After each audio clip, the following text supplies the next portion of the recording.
আসসালামু আলাইকুম, কেমন আছেন সবাই? আশা করি সবাই ভালো আছেন।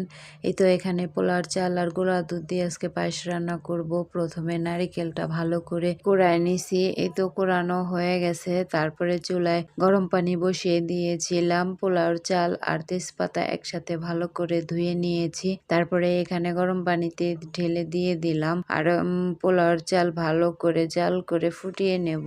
এই তো এখানে চিনি দিয়ে দিয়েছি, গুড় দিয়ে দিলাম। তারপরে নাড়াচাড়া দিয়ে একসাথে মিশিয়ে নেব। এখানে নারিকেল কুচি দিয়ে দিয়েছি, স্বাদ মতো লবণ দিয়ে দিয়েছি, তারপরে গুঁড়া দুধ দিয়ে দিলাম। আরো কিছুক্ষণ নাড়াচাড়া দিয়ে ভালো করে জাল করে নেব। এই তো ভালো করে জাল করা হয়ে গেলে আমার পায়েসটা রান্না করা হয়ে যাবে। এই তো পায়েসটা রান্না করা হয়ে গেছে। তারপরে নামিয়ে নিয়েছিলাম। কত সুন্দর দেখতে একটা মোটা লেয়ার পড়েছে। প্লেটে বেড়ে নেওয়া হচ্ছে। ভিডিওটি ভালো লাগলে অবশ্যই লাইক, কমেন্ট, শেয়ার করে পাশে থাকবেন। আল্লাহ হাফেজ।